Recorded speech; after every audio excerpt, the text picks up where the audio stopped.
Okay, good evening, everyone. My name is Niketa, and I'm a PhD student at IIT Madras, and I'm the TA for the course in Industrial Wastewater Treatment. And this is the week 7 live class for this course. And what we'll be doing here is we'll be looking at some selected topics from this week's lectures in brief, and then we will proceed to solve some numerical problems. So before I start, I want to ask if you have any doubts from the previous classes lectures or from this week's lectures.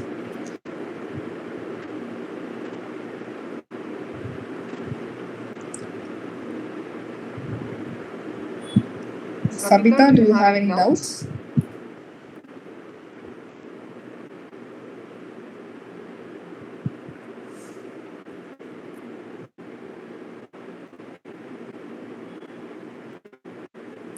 Okay, so since there is no reply, so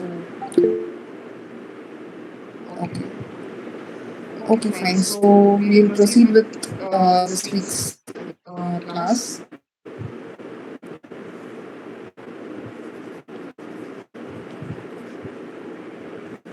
So I'm going to share my screen.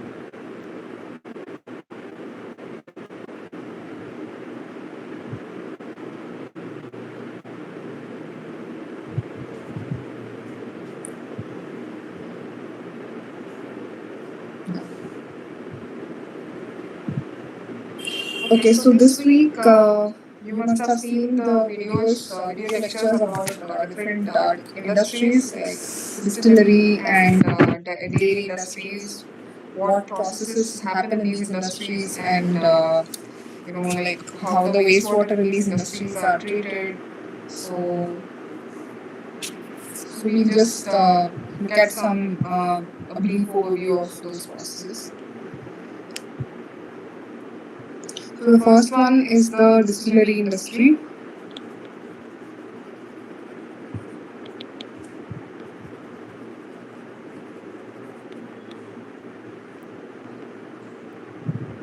So distillery industry produces alcoholic beverages.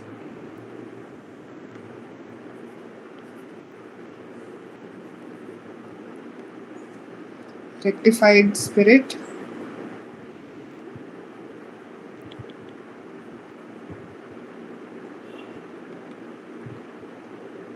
And so on. So the process which is used to prepare these alcoholic beverages are first we will take the raw material. So the raw material is usually sugar cane or something which contains a high sugar content. So first, since the sugar content in sugar cane is quite high, it is about 40 to 50%. So we have to reduce this sugar content because for producing alcohol, we need about 10 to 15% of sugar content.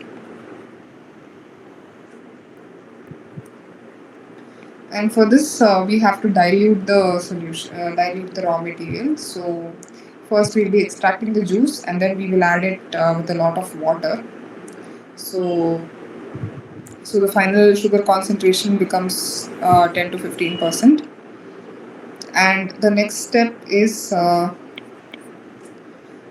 fermentation.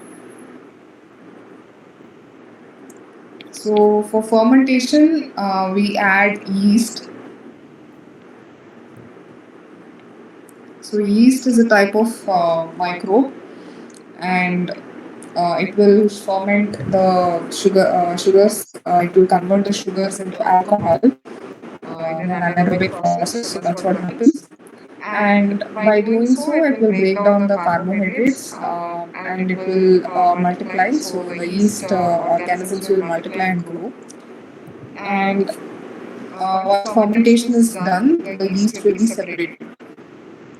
So this is quite similar to how we separate biomass in activated sludge processes. So we allow the liquid to settle down, and we allow the biomass to settle at the bottom.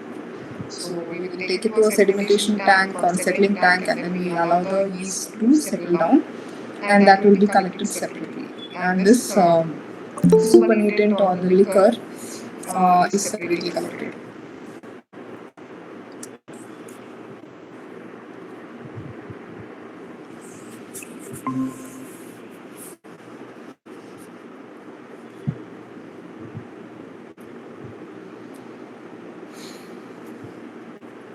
Okay, so once the liquor is separated in this stage using a settling tank,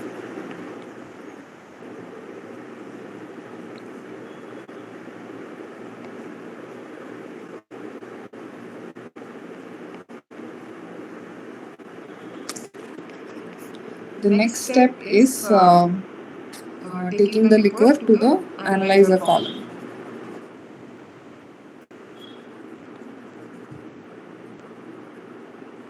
So here the liquid will be heated, and whatever alcohol was formed in the fermentation step, so that will be dissolved in the liquid, and in the analyzer column, when heat is supplied,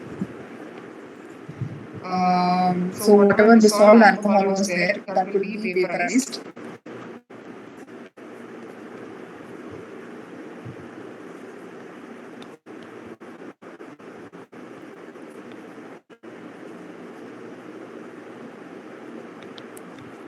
And it will be collected separately.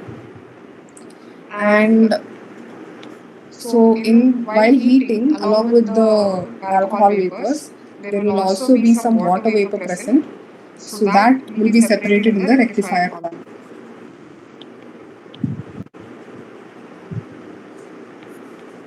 So this separates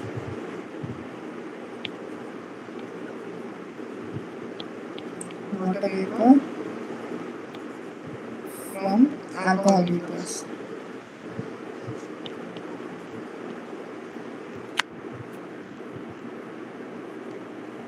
So the most commonly used raw materials are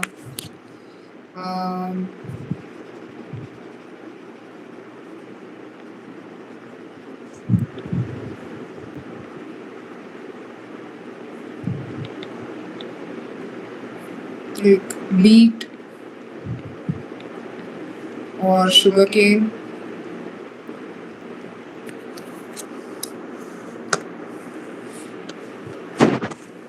Even if we choose anyone, we have to ensure that the sugar content is not more than 10 to 15%.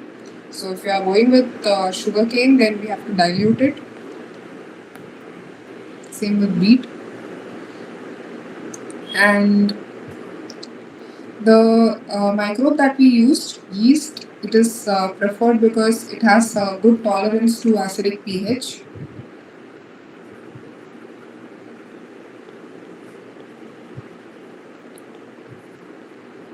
And also the yield of alcohol using yeast is much higher.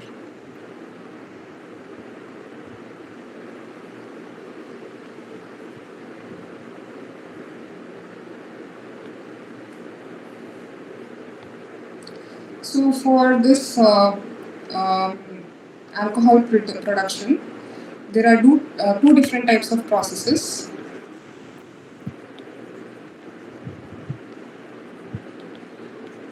The first one is the batch process. So, as you might be knowing, batch process is something where we put the reactants into a reactor, and then we for a fixed volume, and then we let the reaction happen, and then we take out the reactants.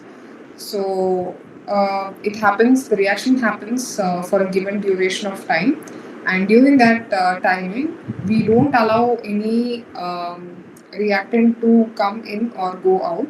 So the volume remains fixed and it remains closed on all sides. So that is a batch process. So we will put the first batch of feed into this reactor, and we will allow the reaction to happen, and then we will take the products to the next step. And then once this tank becomes empty, we will put the next batch of feed into this. So that's how the batch process happens. And the second process is the biostill process. So this process is a continuous process, meaning the reactants will be coming in continuously at a given rate, and at the same time the formed products will also be leaving the reactor simultaneously. So there is simultaneous inlet and outlet, and it will be continuously happening. So meanwhile reaction also will proceed inside. So reaction also happens, and the reactant is also flowing in, and continuously it is going out. So that's how it is. So that's the basic difference between batch and continuous process. So we'll see each of them in detail. So in the batch process,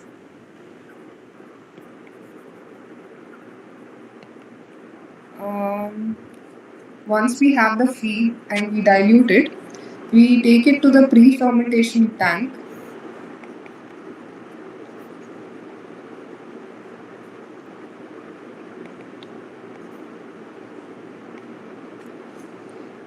So in the pre-fermentation tank, the pH is adjusted to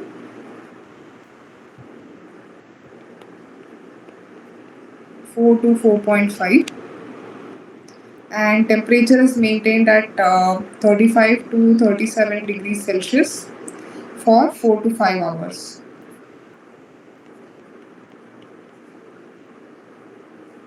And in this process, the sugar gets converted to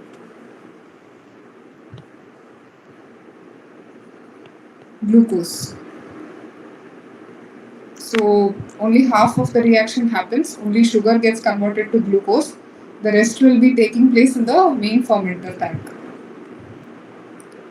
So this is the first step of the batch process, the pre-fermentation tank. And the second step is the main fermentation tank.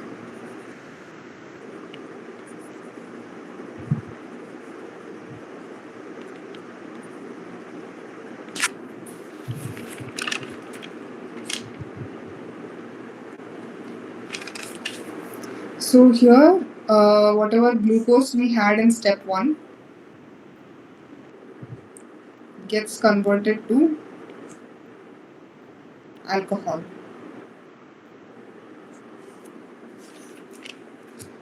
So these are the two steps in the batch process. So like I said, once this first process gets complete, only then the liquid will be taken for the second process. So it's like it happens in batches. So when one batch is complete, only then the next batch will proceed. So it's like that. In case of biostill process, since it's continuous, there is continuous inlet of reactants, and there is also continuous outlet of the products. So that's why biostill has some advantages, like being faster, So the fermentation reaction takes place quickly because it's a continuous process and there is continuous production of alcohol. So and there is also continuous inlet and outlet that's happening. So overall the reaction is faster. And also the alcohol yield is 25% higher. So since we allow proper mixing also.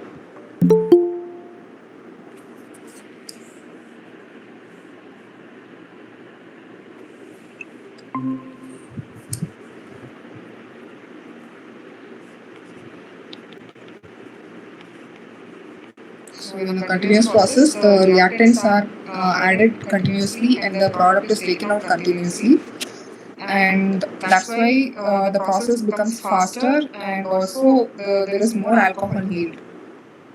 And also there is lesser steam consumption because since we don't need, since we won't be operating it for a longer time, that's why the steam consumption is also less. And there is also less wastewater in the form of spent wash.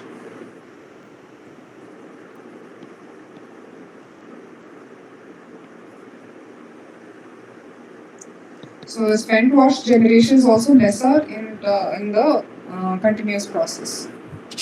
So we'll see what is spent wash now.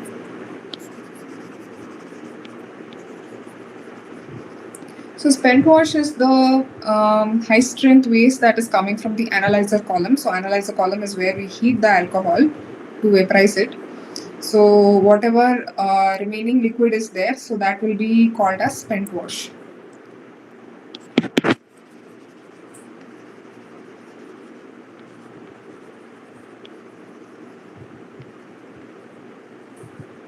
And there is also another type of wastewater called spent lees.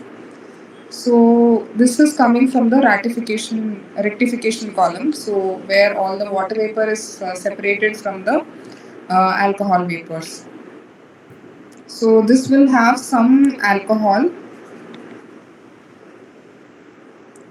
and organic load also.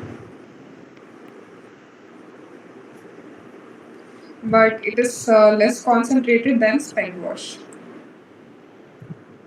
So the treatment required for spent lees is somewhat lesser because it is having lower concentration of organic matter. So obviously the BOD or COD will be lesser for this compared to the spent wash. But anyway, since we will be mixing it and then treating it together, so it doesn't matter.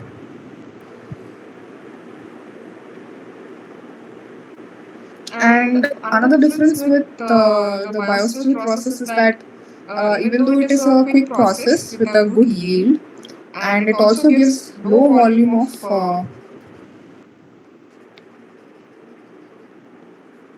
wastewater, but the concentration of that wastewater is very high compared to the batch process. So even though the volume is so it's like when the volume reduces, the concentration increases, right? So that's what is happening here.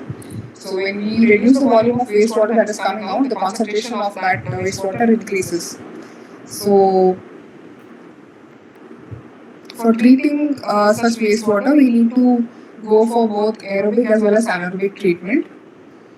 In fact, we have to combine physicochemical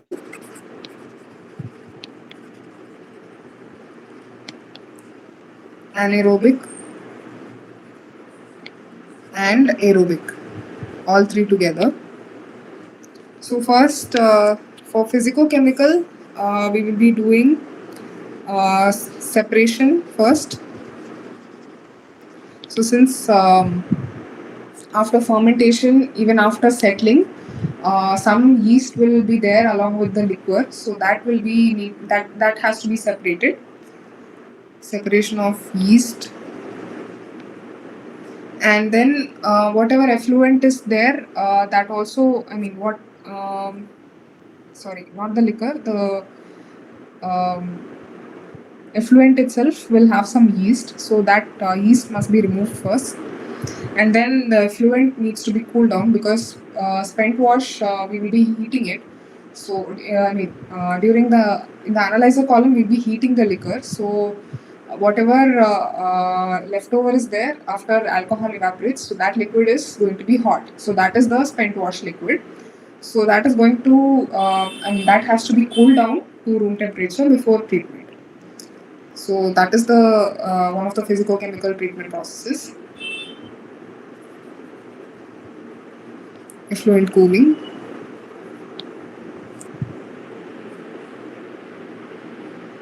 And then whatever waste that we are getting, spent lees and spent wash,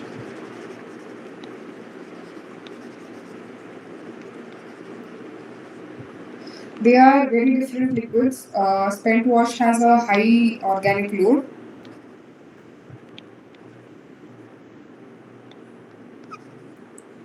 whereas spent lees has slightly less organic load.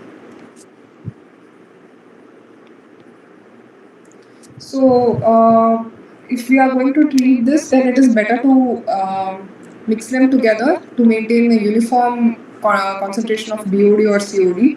So that is why we have to go for a flow equalization tank or just an equalization tank.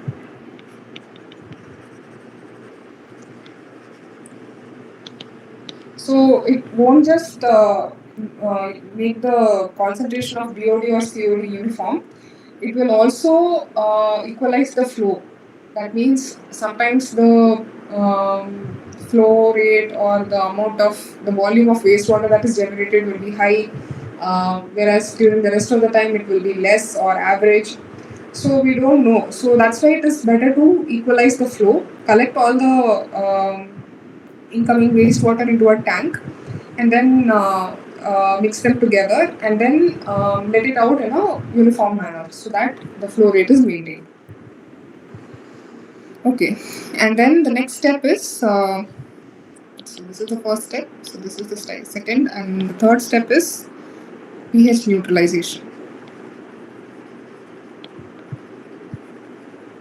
So during fermentation, there could be some acids which are releasing, so that will make the liquid highly acidic. So we have to ensure the pH is maintained so that the whatever aerobic processes or anaerobic processes are there, the bacteria are very sensitive to pH. So that is why we need to maintain a neutral pH. Okay, first we look at the aerobic treatment that's going to happen. So, first we look at anaerobic treatment process.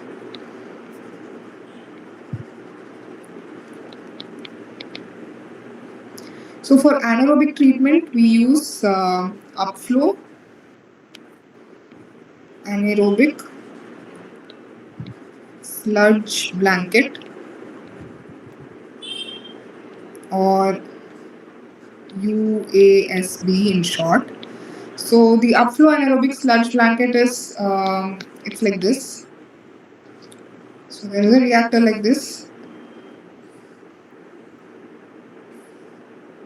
and as the name says, the flow is upwards. So we will be inletting the liquid from the bottom, and then we will be the liquid moves to the top.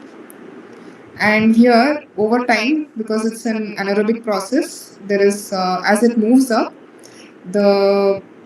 it has to cross through this blanket of sludge which is already present. So as the liquid moves through this blanket will have some anaerobic bacteria which will act on the liquid that's passing through it. So whatever organics are there in that liquid will be broken down by the anaerobic bacteria. So this is the sludge blanket, and over time what happens is as the bacteria breaks down the organics in anaerobic conditions, it will generate methane. So methane is a type of biogas, and because methane is generated, it will keep the bacteria and organics floating at the top. So generally, if you have some solid, and if there is, if the solid is suspended in water and it is also surrounded by gases, then it will tend to float up. So that's what happens here. Whatever sludge is generated, it will float at the top because of the gas bubbles. So the gas bubbles keep it floating. And yeah, so when this liquid is coming inside, first it will flow upwards, it will rise up, and as it rises up, it will be passing through a blanket of sludge where the anaerobic bacteria will act on it, and it will be degraded and biogas is produced. Okay, that is USB in short. And then we have anaerobic contact processes and anaerobic filters also.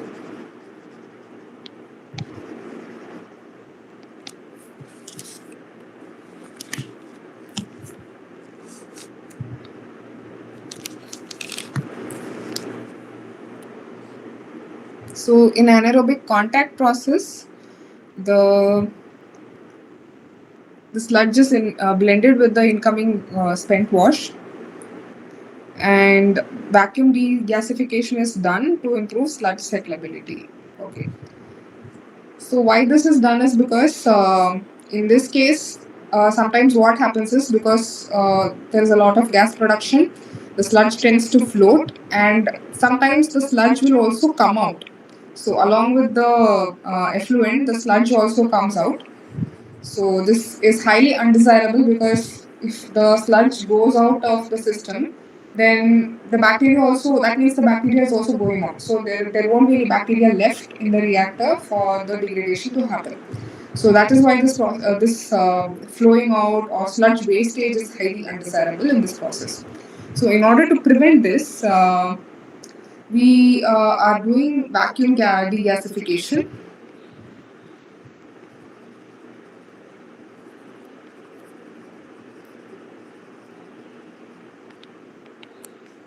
So, by doing vacuum degasification, we are removing the methane gas or the biogas that is produced, so leaving us with sludge that does not have any air bubbles surrounding it. So, if there are no air bubbles surrounding the sludge, it will tend to settle easily. So, that's the goal of this process.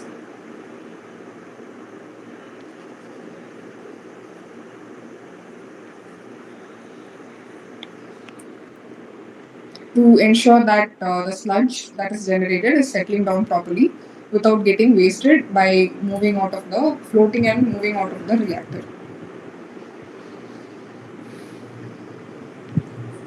And then anaerobic filters, those are another type of system. So here, what happens is that is, there is upflow anaerobic sludge blanket as usual, but along with that, we also have a membrane or a filter.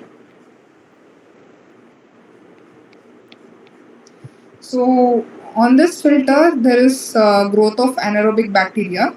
So the anaerobic bacteria will grow on the filter and it will degrade the wastewater as it comes through and passes through this. And also it will also pass through the sludge blanket where again it will be degraded. So it's a combined process.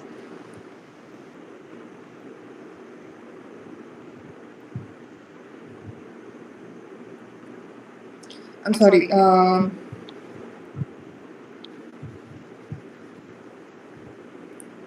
So in anaerobic filters, we provide a filter where the bacteria grows, and as the liquid passes through the filter, it gets the bacteria, anaerobic bacteria that is growing on the filter degrades the bacteria.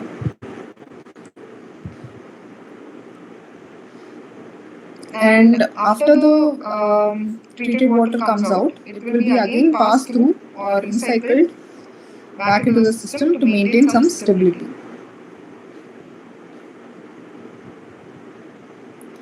Okay, so the anaerobic process using USB can be done in two phases. So that's why it's called diphasic.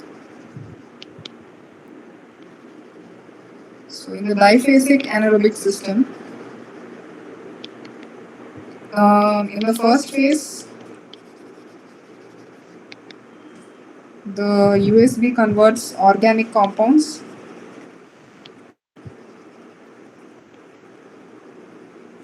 converted into acids. So this process is called acidogenesis.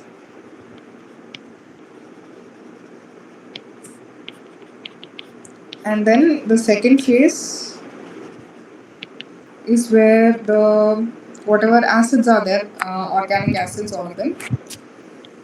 So acids get converted to methane. So this process is called methanogenesis.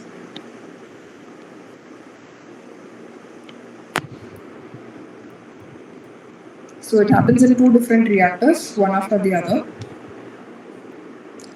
And once the treatment is done, once the anaerobic treatment is done, further COD can be removed using advanced, using the aerobic processes like activated sludge process.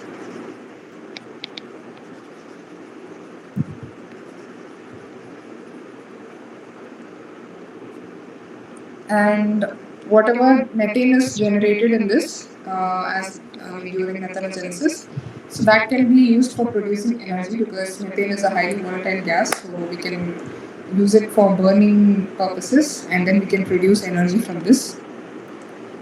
And also, after the digestion process is complete, anaerobic digestion, so whatever sludge is left over, that is rich in nutrients, so it can be used as a fertilizer for plants.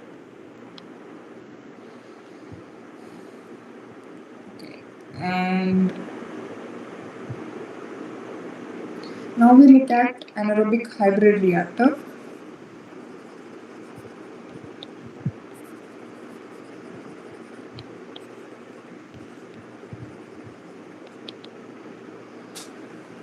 So the anaerobic hybrid reactor is where both suspended and attached growth happens.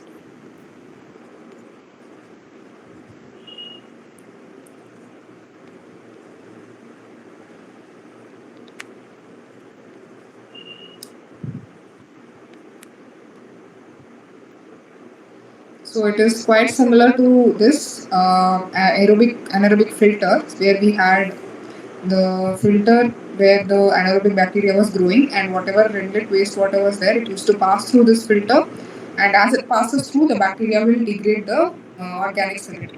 So this concept is also quite similar. So here we have a tank, the proper UASB or the sludge blanket. So this is the sludge blanket that is present, and along with that we also have this filter. So the bacteria will grow on the filter, as well as it will be forming a sludge blanket.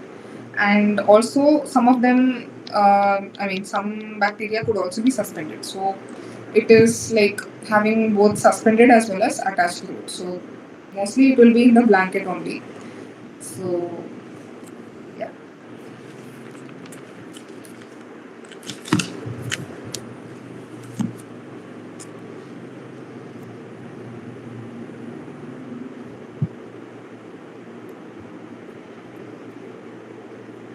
Or like this is one view, another can be like this, where we have the filter at the top. So we have the filter here, and then some of the bacteria can also be suspended. So this also can be done where we have this filter for attached growth as well as the suspended growth.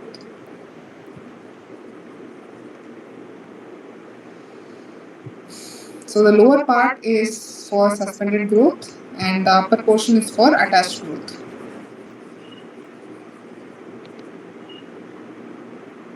Okay, generally in USB digesters, they require high hydraulic retention time.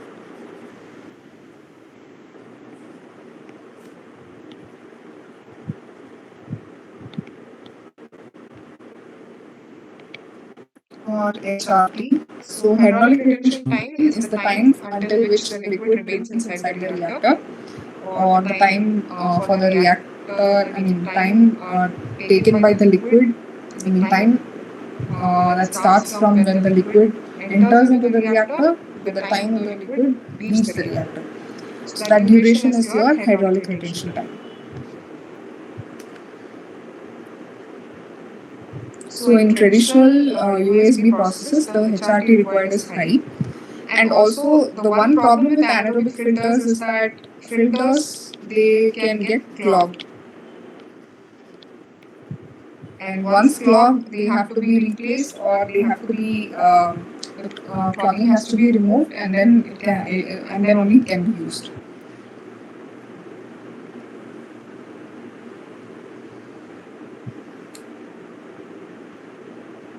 So that is why this suspended plus attached system is preferred, because in suspended in attached growth, if we are doing only anaerobic filters without any suspension, then the filters can get easily clogged. Because of that, the performance will reduce. And if we are not going for any attached growth and we are only going for a blanket type of reactor, then what happens is we end up wasting some of the sludge because it flows out along with the effluent. And also, we will be requiring a longer time or a longer retention time.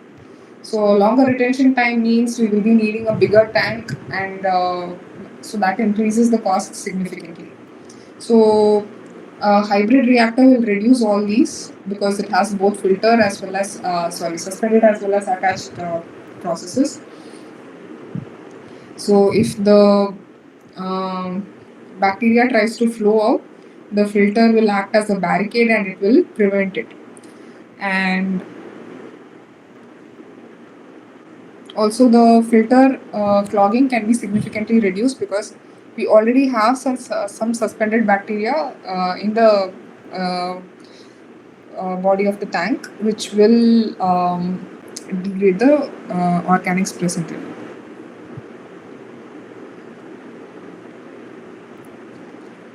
But there are some requirements for this. So, for a hybrid reactor, we have to maintain sufficient alkalinity. So this is done by adding some alkaline compounds.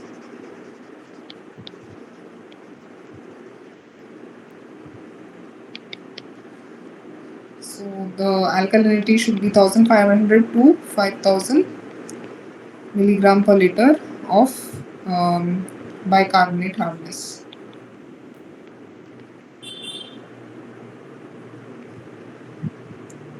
So this is done to neutralize the pH.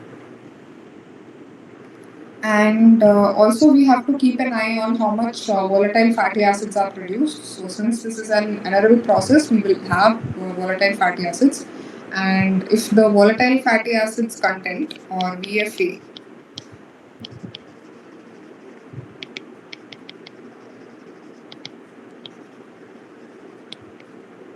concentration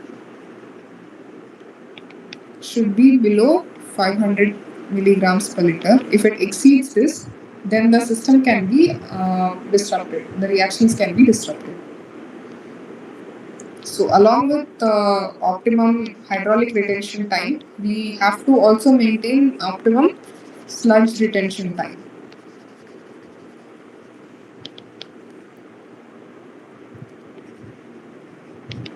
Or HRT.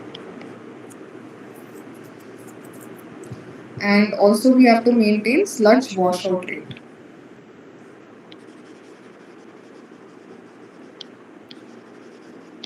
Or SWR. So compared to individual suspended as well as attached growth processes, the combined anaerobic hybrid reactor is more robust and efficient because it eliminates the need for frequent filter changes, and it also reduces the wastage of sludge by acting as a by preventing the by having a filter that prevents the outflow of sludge. So that is why it is a very robust and efficient reactor compared to individual suspended and individual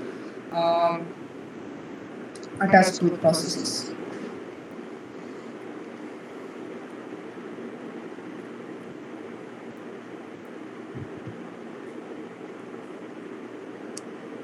Okay, so before, this is about using sugarcane and for a distillery, but we also produce alcohol using malt. So malt is like using grains basically. So grains are ground and then they are allowed to ferment, and then alcohol is produced from them. So in these type of industries, the wastewater is of two types. First one is malt house wastewater,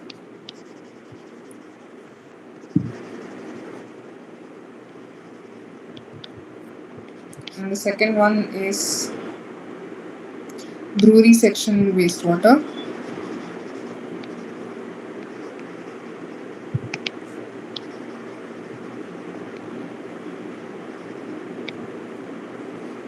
So these two are mixed together in an equalization tank.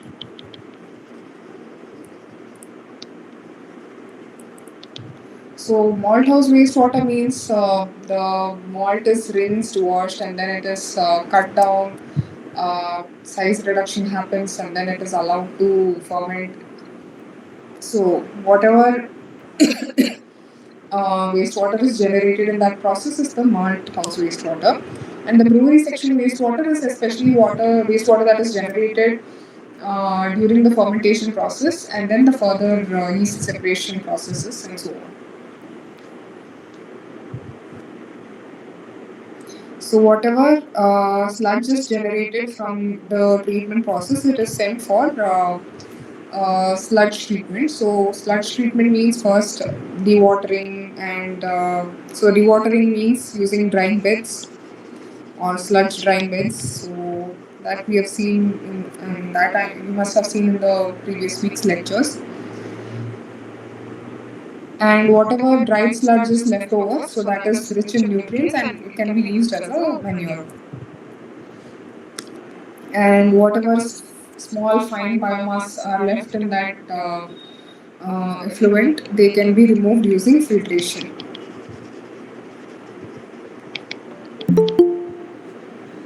And we can also use activated carbon filters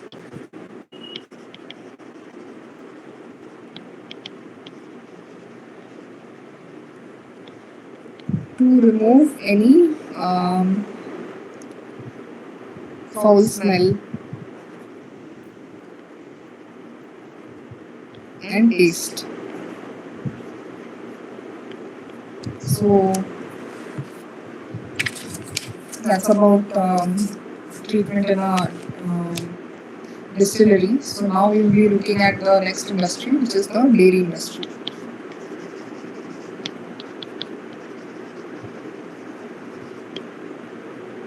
So the process that involves producing milk in a dairy industry is the first one is receiving the milk.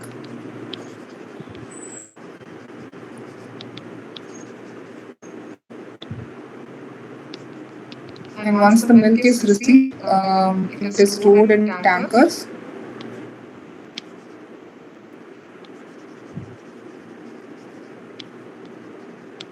So this is done because sometimes the place of receiving milk will be different from the dairy. So that is why sometimes it is stored in tanks and then transported.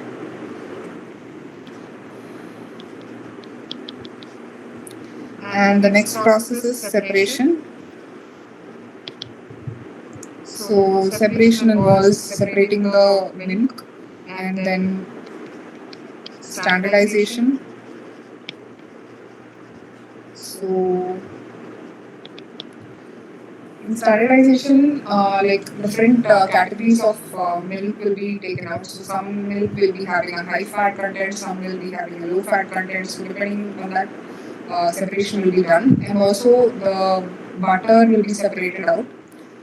And then the final process is pasteurization. So whatever milk we have, that will be pasteurized. That is heated at a high temperature and then sudden cooling, so that all the bacteria will be dead. So the wastewater that we get from this industry is of three types. The first one is the processing water.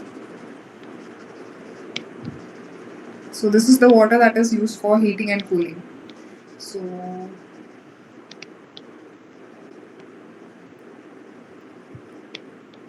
like I said, we do pasteurization. So during that time, we need water to heat and cool the milk. So that is the processing water.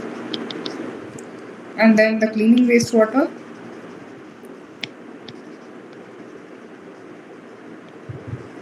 So this is the wastewater that is used for cleaning the utensils.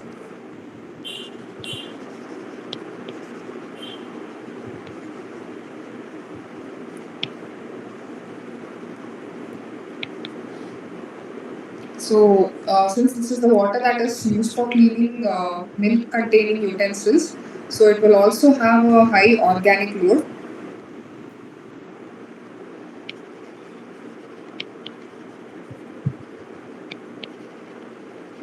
And it's not just used for cleaning milk containers. Sometimes we also, in dairy, they also produce curd, butter, ghee, etc. So all of this also, the water that comes from washing containers with butter, ghee, curd, etc. All of that will also have a high content of organic compounds.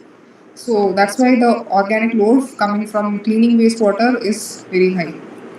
And then the third type of wastewater is the sanitary wastewater. So the sanitary wastewater is the wastewater that is coming from toilets or washrooms inside the dairy farm.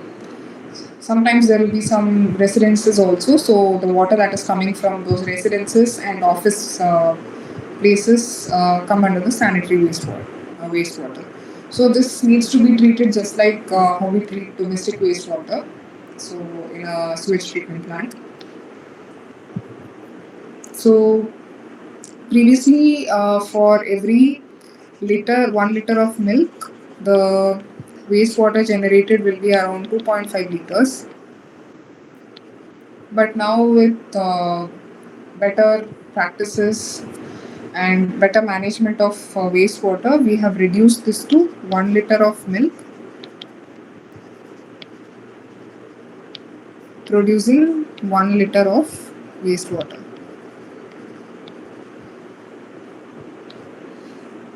And the effluent that is coming out from the dairy industry, it contains fats, oils, grease, nitrogen, and phosphorus.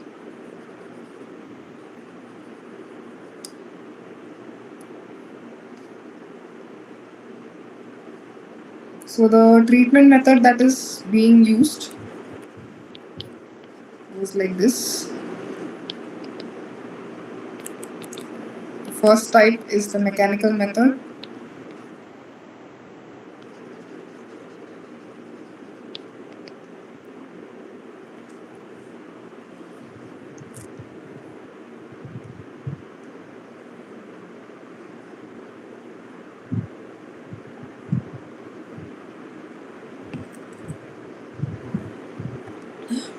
Okay. So this involves a set of mechanical processes like screening, filtration, sedimentation,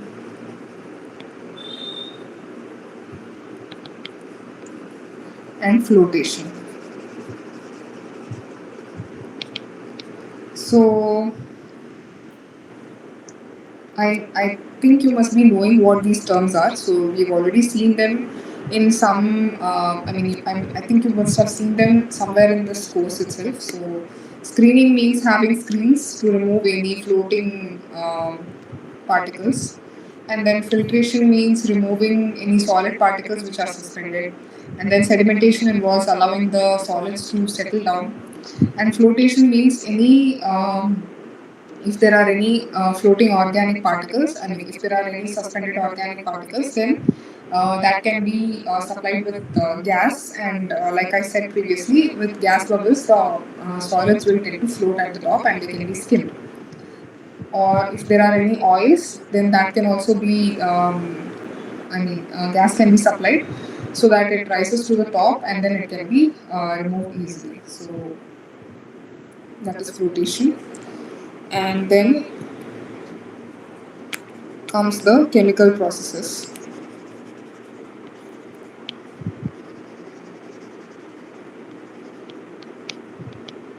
So chemical treatment involves processes like precipitation,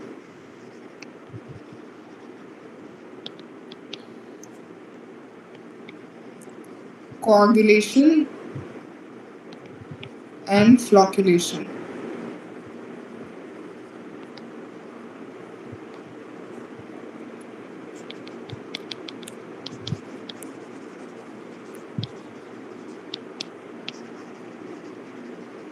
So, can you tell me what comes under biological treatment?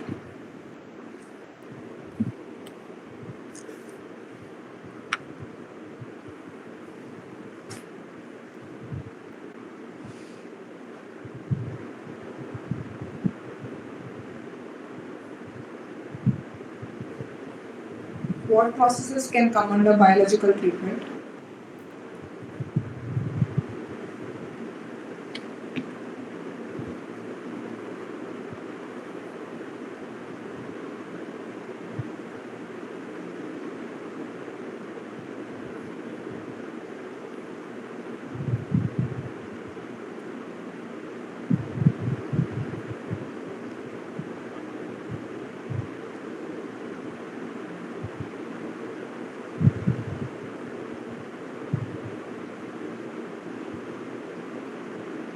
So we've seen biological processes, right? So what all can come under this?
So biological treatment can include processes like ASP, which is activated sludge process.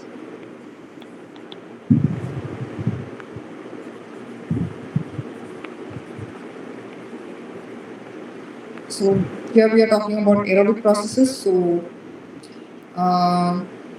trickling filters,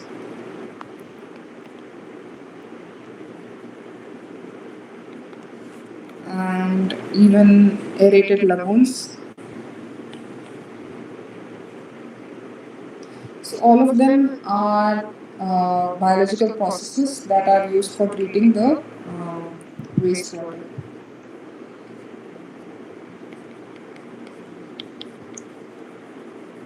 And then the final step is disinfection.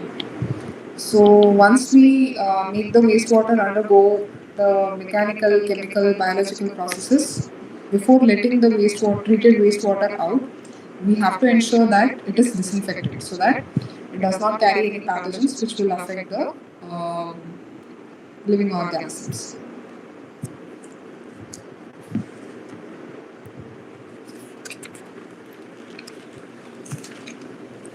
So do you have any questions so far?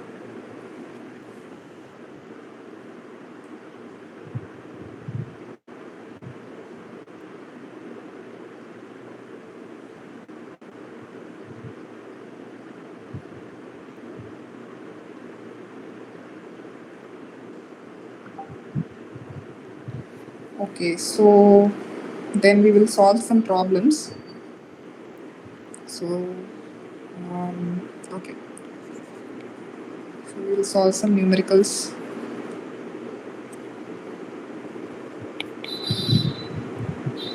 Okay, so the first problem is distillery produces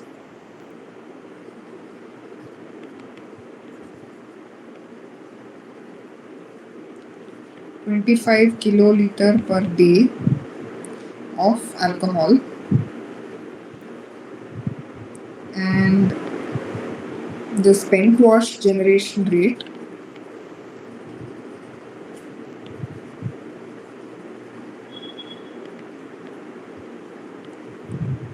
is 16 liters per liter of alcohol produced.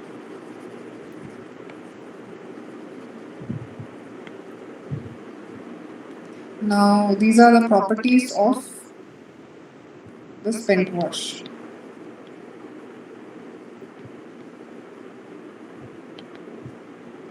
The first one is BOD. So BOD equals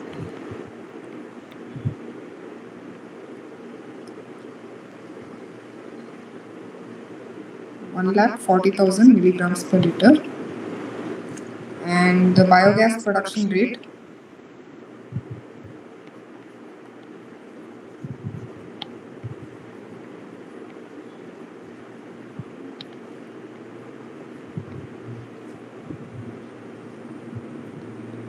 is 0.55 meter cube per kg of BOD removed.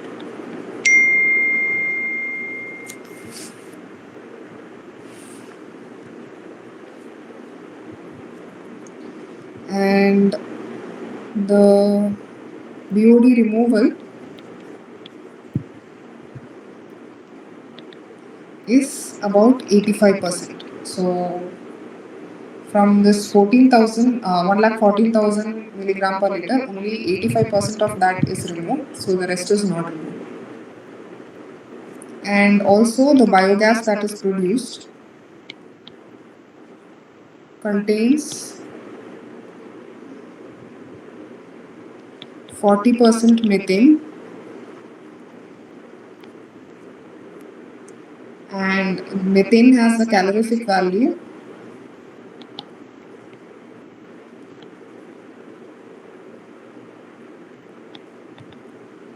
of 9,500 kilocal per meter cube.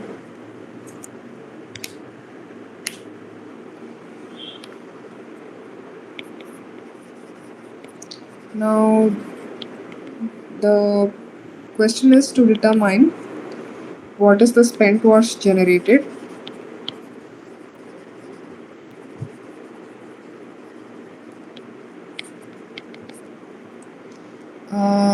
The total BOD removed or the total BOD load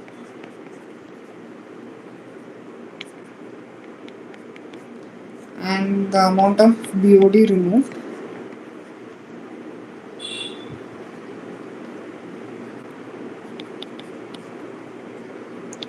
and the total biogas generated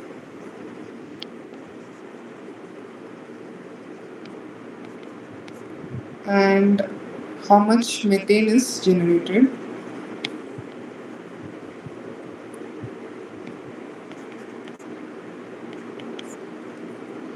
and the energy produced per day.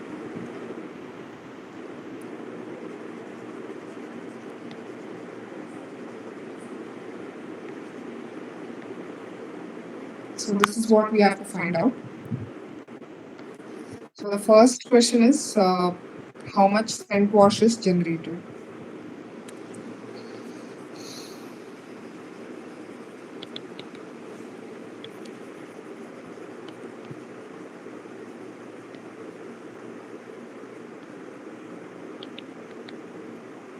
So we know that the total alcohol produced is about 25,000 liters per day.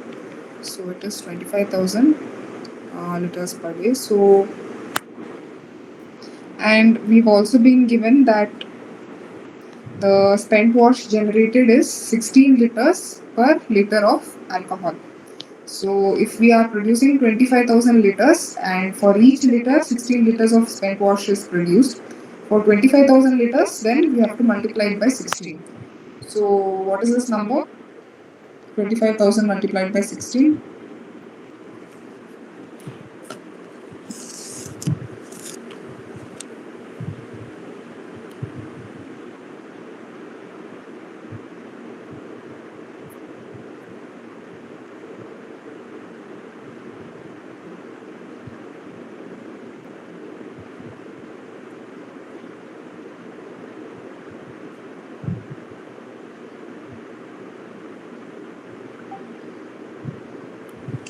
Yeah, so it is 4 lakhs liters per day. So converting this into meter cubes, so it will be 400 meter cube per day. So this much amount of spent wash is generated in a day. And the second one is the BOD load.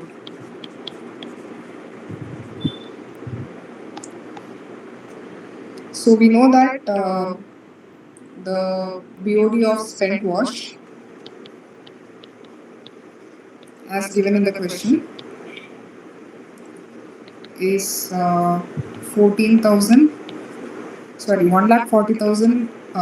milligrams per day, and this is equal to 0.14 kilograms per liter. So I'm just converting 1,40,000 to milligrams into kilograms, so it will be 0.14 kilograms. So every liter of spent wash is having 0.14 kg of BOD.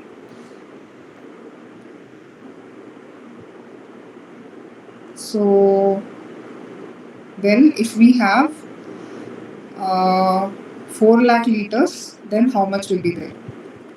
So for every liter of spent wash, there is 0.14 kg BOD. For 4 lakh liters of spent wash, the BOD should be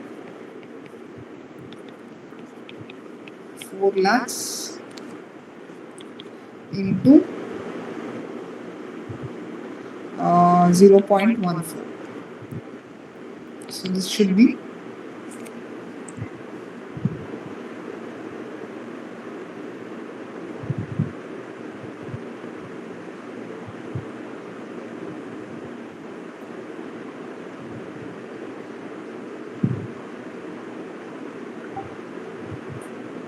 so this is 56,000 kg per day. So we are just multiplying 4 lakh liters per day into 0.14 kg per liter. So liters will cancel and we will get the value of BOD in kg per day. And the next question is, how much BOD is removed? So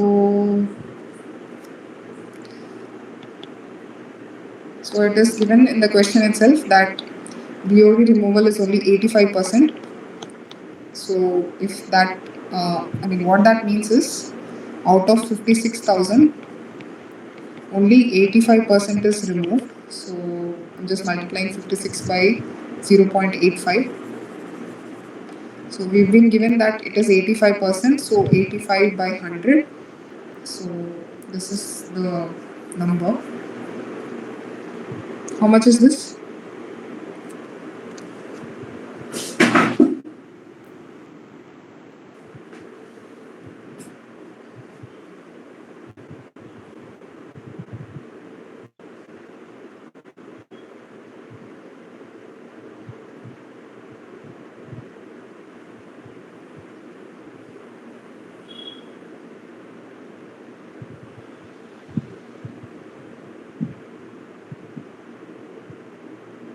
How much is 85% into 56,000?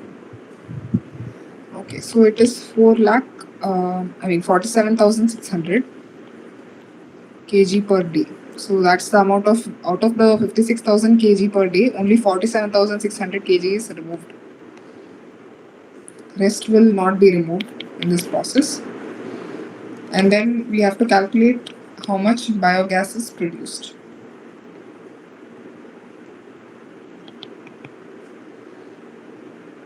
So for biogas, we have been given the production rate is 0.55 meter cube of biogas per kg of BOD removed.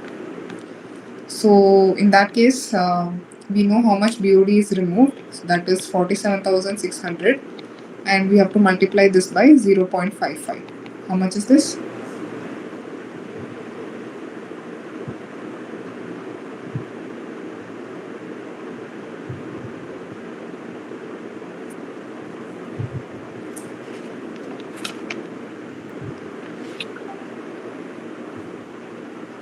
Yeah, so it is 26180 meter cube of biogas per day. So every day we generate 26,180 meter cube of biogas in this process. And the next one is finding out how much methane is formed. So the question says, I'm sorry, this number is 70%. So the question says the methane produced is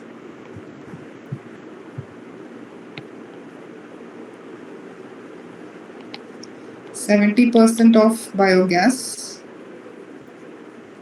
So we know that 26,180 meter cube of biogas is produced. So 70% of that should be 70 by 100 into 26,180. How much is this?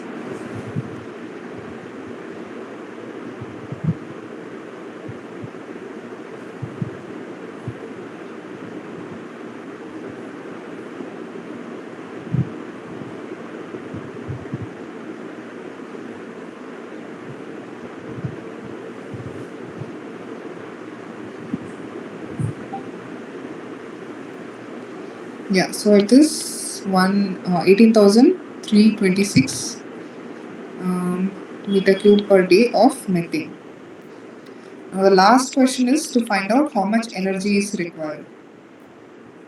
I mean, energy is produced.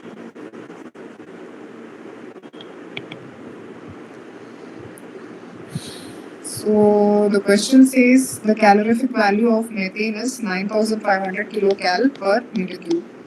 So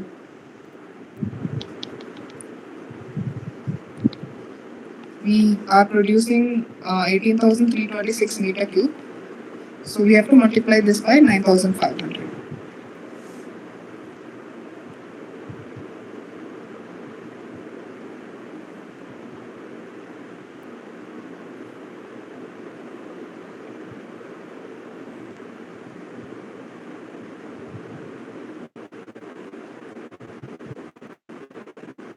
What's the answer?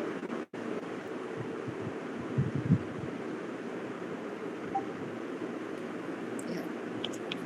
174097000. So this value is in kilocalories per day.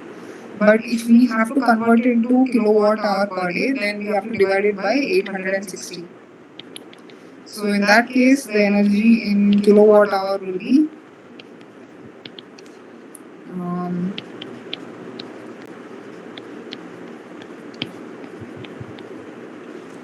so this is going to be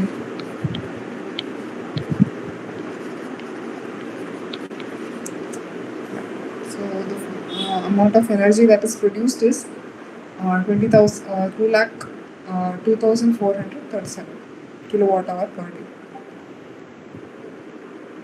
Yeah.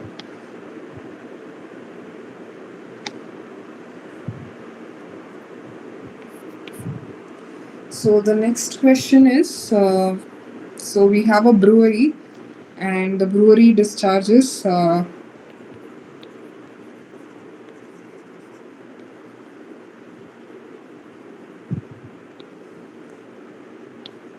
600 meter cube per day of wastewater.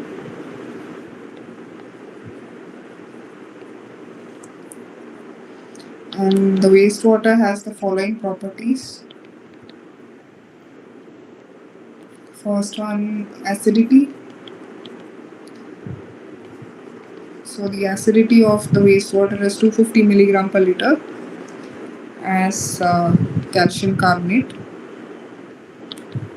So, and then the COD is 450 milligrams per liter.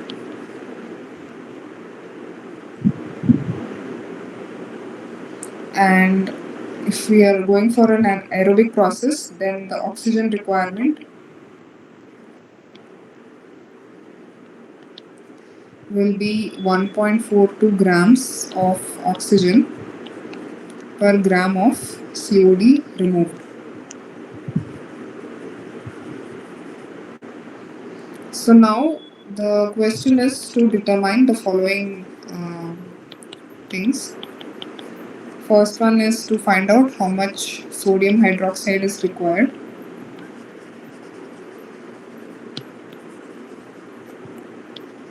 For neutralization.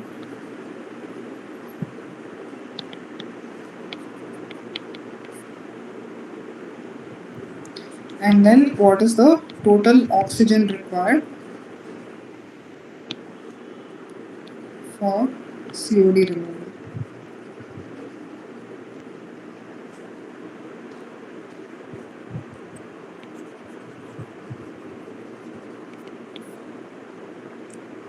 So the first question is to find out how much sodium hydroxide is required.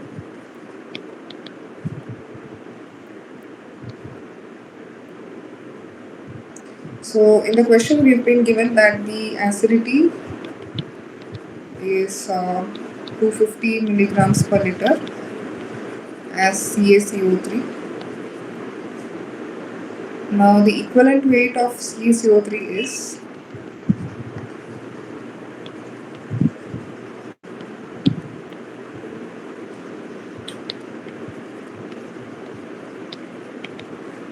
the molecular weight of CaCO3, which is molecular weight of CaCO3 divided by its valence. So I'm giving you the number directly. So it is about 50. And same, the equivalent weight of sodium hydroxide is about 40. So that is also molecular weight of sodium hydroxide divided by the valence. So that will be about 40. So if we know the equivalent weight, then we can just directly do some basic arithmetic and then we can find out. So the sodium hydroxide required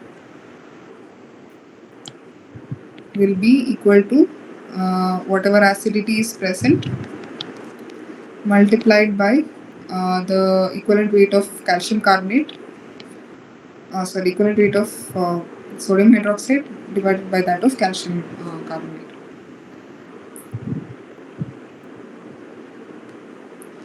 So our acidity is 250 milligrams per liter. So it is 250 into 40 by 50. So this should be about 200 milligrams per liter.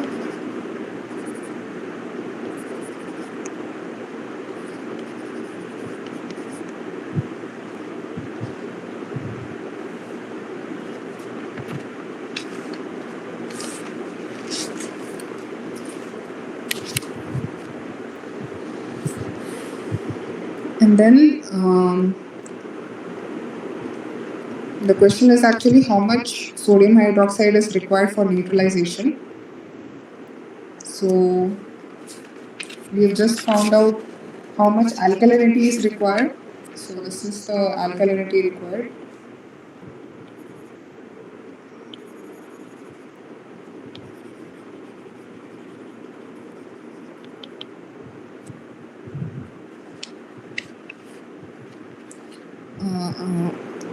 I'm sorry, alkalinity in terms of NaOH.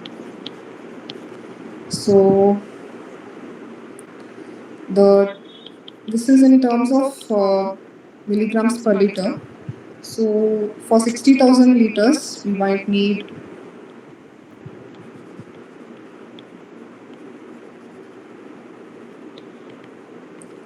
200 into 60, 6 lakhs liters per day. So in a day, we might be requiring, I'm just converting directly into kilograms, so 120 kg per day. So next, coming to the oxygen demand.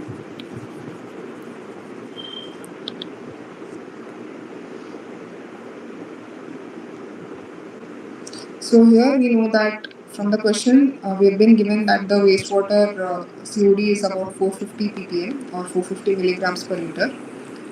So accordingly we will write here 450 milligram per liter. So accordingly our O2 required will be. So before that we will just find out how much is the total COD per day. So then this will be 450 multiplied by 6 lakh liters. So how much is this?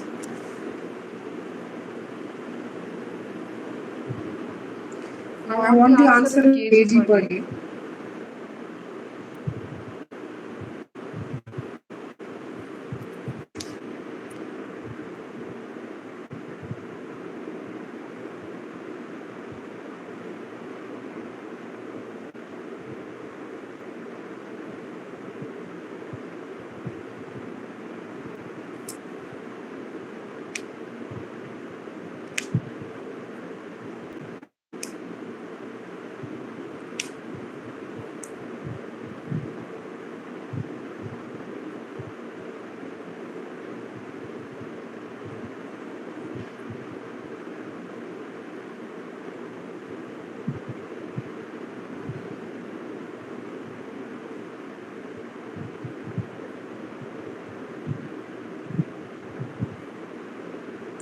Okay, so this is 270 kg per day, and the oxygen requirement will be 1.42 times the COD. So this will be 1.42 into 270. So this is 383.4 kg per day. So that is the total oxygen required. Okay, so we've reached the end of today's session. So